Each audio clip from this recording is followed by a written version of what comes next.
इजाज़त हो तो हजरत कुछ अर्ज करूं। फरमाएं। वो आज एक पेपर आउट हुआ है, इसमें उसी मज़ार के उर्स के ताल्लुक से, तो उसमें जो है अच्छा, हाँ, मुझे भी किसी साहब ने भेजा, वो तो एडिटिंग है वो फुल, और जो उसमें है वो भी झूठ है। हजरत से इस ताल्लुक से अच्छा, कोई यही गुफ्तगू पूछना नहीं हुई। था कि हजरत को मेहमान खुसूसी के तौर पर कोई खबर नहीं हजरत के पास, किसी तरह की कोई दावत भी नहीं पहुंची, ना हजरत ने इस चीज की तो इस इजाजत पर दी है आपको कुछ भी। मुआखजा करना चाहिए न क्या? अब वो अगर उन लोग की तरफ से है कंफर्म तौर पर, तो मुआखजा भी किया जा सकता है। अब उन लोगों की तरफ से है या नहीं है, किसी ने कर दिया हो। पेपर का तराशा तो वो नहीं लग रहा है, बनाया हुआ है, लेकिन है वो एडिटिंग। अच्छा, पेपर में आया नहीं है वो नकली किसी ने बना करके शेयर किया। खैर, जिसने भी किया है ये गलत किया है। हजरत के पास जो है इसकी कोई खबर नहीं है, झूठी खबर है। चलिए, तसल्ली हुई।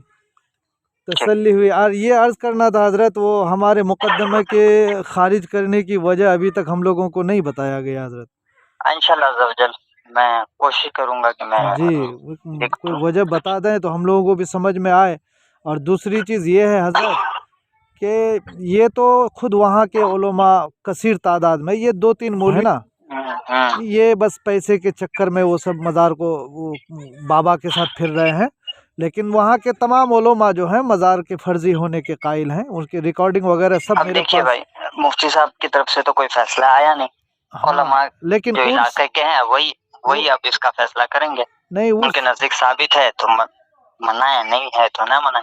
अब पहली मर्तबा जो है हजरत ने जो रोक कर फिर इजाज़त दे दी, या क्या कहेंगे, इजाजत तो उसके बाद नहीं दी, अब तक रोक लगाई थी। अब तो ये सबको मालूम है, हमने उनके जलसे में आकर के ना कि उर्स पर रोक लगाई गई है मुफ्ती मोतियुर रहमान साहब की तरफ से।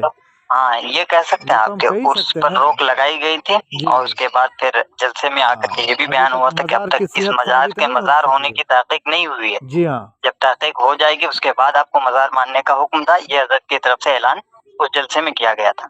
हाँ, अब तक उसके बाद हजरत ने तो मज़ार होने का ऐलान नहीं किया। मौके पर तो हम लोग कायम रह सकते हैं ना, अमल कर सकते हैं ना। मौके पर कायम रहिए। हाँ, अपना ये अपना बयान भी दीजिए कि हजरत ने तो रोक लगाई। चलना है कि हजरत ने तो उर्स पे रोक लगाई थी। आप अपने तौर पे जो करना चाहें कीजिए, क्योंकि शरई तौर पर अगर आपके नजदीक वाक़अतन वो साबित नहीं है, और हजरत अगर तशरीफ ले आए हजरत वहाँ, तो फिर अब इसको रोकना नहीं, हजरत के पास ऐसे कोई दावत नहीं आई है, और मेरी हजरत से गुफ्तगू हुई।